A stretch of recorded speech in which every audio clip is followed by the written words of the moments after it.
In the premiere episode of Star Trek, Voyager, caretaker Tom Paris, Robert Duncan McNeill, was a prisoner of the United Federation of Planets serving time in a New Zealand penal colony.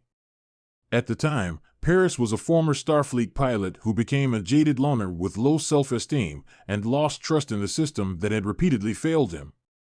Captain Catherine Janeway, Kate Mulgrew, knew Tom Paris as the son of her former commanding officer, Admiral Owen Paris, Richard Hurd, and specifically sought Tom out to pilot the USS Voyager's risky Badlands mission in search of Chakotay's Robert Beltran, Maquis raider. One early Star Trek, Voyager concept was the blending of Captain Janeway's Starfleet officers with Commander Chakotay's Maquis fighters to create a single crew that had to work together in the Delta Quadrant. The Maquis in Star Trek, Deep Space Nine were comprised of former Federation citizens whose homes had been annexed by the Cardassians and disillusioned Starfleet officers. In protest, the Maquis organized to commit acts of terrorism against both the Federation and the Cardassians. If caught, the Federation charged the Maquis with treason, in addition to any other crimes individual fighters committed. Tom Paris in prison. When Star Trek, Voyager started, explained what Tom Paris did to land in prison before Voyager. At the start of Star Trek, Voyager, Tom Paris was serving an 18-month-long prison sentence in New Zealand's Federation penal colony because Paris was convicted of treason against the Federation for working as a Maquis mercenary. Since Federation prisons like the New Zealand settlement prioritized rehabilitation over ineffective punishments, a non-violent prisoner like Tom Paris could reduce his sentence through supervised service to Starfleet. Under Janeway's supervision, Paris was released from the penal colony as an official observer on the USS Voyager who could help track down Chakotay's Maquis crew. Paris didn't have any particular allegiance to the Maquis, so it was easy for Tom to take Janeway's deal. Before working for the Maquis, Tom Paris had begrudgingly followed his father into Starfleet in hopes of earning Admiral Paris' affection. Unfortunately, on Tom Paris' first Starfleet assignment, Paris committed a pilot error that resulted in the deaths of 3 Starfleet officers. Paris initially covered up the evidence that implicated him, but eventually admitted his guilt and was still dishonorably discharged from Starfleet. The Maquis gave Paris the fight he'd been looking for after his Starfleet expulsion.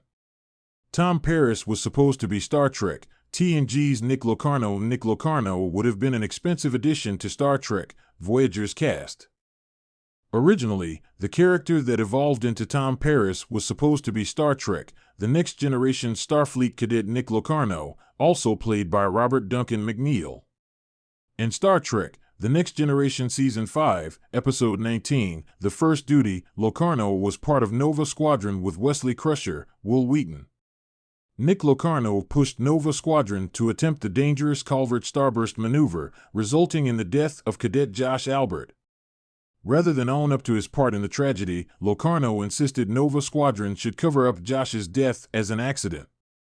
Despite eventually confessing, Nick was expelled from Starfleet Academy. Instead of using TNG's Nick Locarno on Star Trek, Voyager, Tom Paris was a brand new character with a similar backstory. Casting McNeill as Tom Paris was a more frugal option with more freedom for character development, because the writers of The First Duty, Ronald D. Moore and Narain Shankar, would be owed royalties for every Star Trek, Voyager episode that Locarno appeared in. More to the point, Locarno was intentionally self-serving, unsympathetic, and implicitly irredeemable, whereas Tom Paris had a good heart buried beneath a run of rotten luck. Paris wanted to change, and on Star Trek, Voyager, he could. How Tom Paris changed throughout Star Trek, Voyager. Tom Paris redeemed himself on the USS Voyager. Because Tom Paris' criminal past meant very little this far from Federation space, Paris redeemed himself over the USS Voyager's 7 years in the Delta Quadrant. Despite strong self-doubt, Paris' heart was in the right place, and Tom stepped up to become an important part of the USS Voyager crew. A few semesters of medical training meant Paris was assigned to assist the doctor, Robert Picardo.